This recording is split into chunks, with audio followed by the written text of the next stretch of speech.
आज हम लोग मकर लग्न के बारे में बात करेंगे, जो कि शनिदेव का लग्न है। यहाँ पर राशि शनिदेव की आएगी और इस लग्न में कौन कौन से ग्रह शुभ फल देते हैं, कौन कौन से अशुभ फल देते हैं और कौन कौन से सम फल देते हैं। सम फल का मतलब है कि उनके आने वाली दशा अंतर्दशा में वो शुभ फल भी देंगे और अशुभ फल भी देंगे। तो मकर लग्न में और मकर राशि यहाँ पर आएगी पहली, जो कि शनिदेव की राशि है। ये घर भी शुभ है और उनकी दूसरी राशि कुटुंब स्थान में यानी मारक स्थान में आएगी और उनकी कुंभ राशि यहाँ पर होगी। एक तो घर उनको अशुभ मिल गया है और एक घर उनको शुभ मिल गया है, लेकिन फिर भी हम इस लग्न में उनको सम की श्रेणी में रखेंगे और उनके आने वाली दशा अंतर्दशा में वो दोनों का फल देंगे, शुभ भी और अशुभ भी। फिर आगे बढ़ते हैं। यहाँ तीसरे भाव में मीन राशि आएगी, जो कि गुरुदेव की राशि है, और गुरुदेव की दूसरी ही राशि 12th हाउस में आएगी, 12वें भाव में आएगी, जो कि धनु राशि है। ये दोनों ही घर अशुभ हैं क्योंकि ये त्रिक भाव है, भाग दौड़ का घर है, मेहनत का घर है, तो ये त्रिक भाव है, अशुभ घर है। और दूसरा घर 12th हाउस है, 12वां भाव है, जिससे खर्चा, एक्सपेंडिचर और बेफालतू के खर्चे, कोर्ट कचहरी देखा जाता है। इसलिए इस लग्न में अकारक होके गुरुदेव अशुभ की श्रेणी में आएंगे।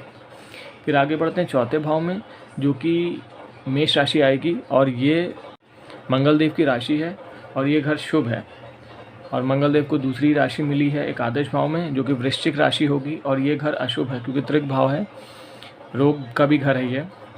एक तो शुभ घर मिल गया मंगलदेव को और दूसरा अशुभ घर मिल गया, इसलिए इस लग्न में हम उनको सम की श्रेणी में रखेंगे। वो आने वाली दशा में उन्होंने वो दोनों ही परिणाम देंगे, शुभ भी और अशुभ भी।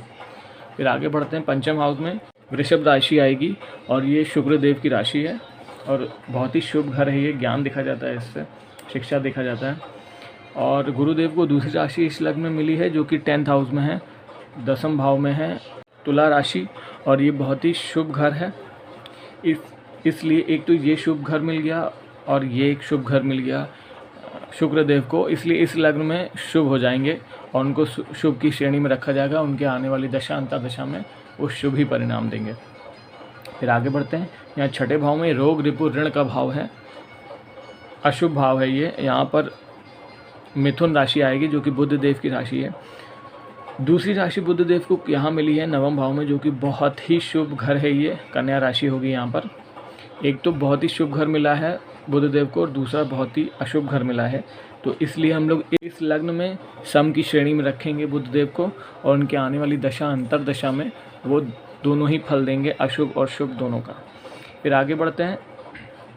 सप्तम भाव में, जो कि कर्क राशि यहाँ पर आएगी, चंद्रदेव की राशि है और ये लग्नेश के शत्रु भी बनते हैं, साथ ही उनको मारक स्थान भी मिला है, इसलिए ये अशुभ हो जाएंगे। इस लग्न में उनको अशुभ की श्रेणी में इस लग्न में रखा जाएगा।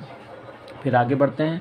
अष्टम भाव में, जो कि सूर्यदेव की राशि है, यहाँ पर सिंह राशि है, ये बेहद ही अशुभ घर है और आयु, मृत्यु तुल्य कष्ट इसी से देखा जाता है। आने वाले सडन लॉसेस, आने वाले सडन मिस हैपनिंग इसी से देखी जाती है 8th हाउस से।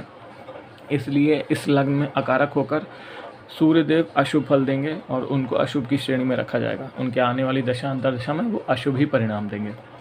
फिर आगे बढ़ते हैं। कन्या राशि के बारे में हम लोग बात कर चुके हैं, यहाँ तुला राशि के बारे में हम लोग बात कर चुके हैं, वृश्चिक राशि के बारे में हम लोग बात कर चुके हैं और यहाँ 12वें भाव में धनु राशि के बारे में हम लोग बात कर चुके हैं।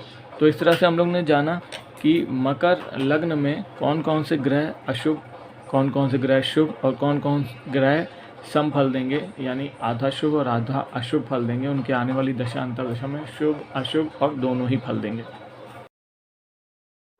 मैं सभी से आग्रह करूंगा कि आज की वीडियो में जो भी हम लोगों ने जाना है उसको आप एक पेन पेपर पे नोट डाउन कर लीजिए, रिवाइज करिए, तभी आप इसको गणना करने में, कुंडली को विश्लेषण करने में आसानी रहेगी। और आपको कुछ भी ना समझ में आए, ऐसे तो आप रिवाइज करते रहेंगे तो बिल्कुल आएगा, आपको ना समझ में आए तो वीडियो को बार बार देखिए, नोट डाउन करिए, या तो मुझे आप मैसेज कर सकते हैं, मेरे सारे लिंक वहाँ पर दिए गए हैं वीडियो में, और मुझे नीचे कमेंट करके भी आप पूछ सकते हैं।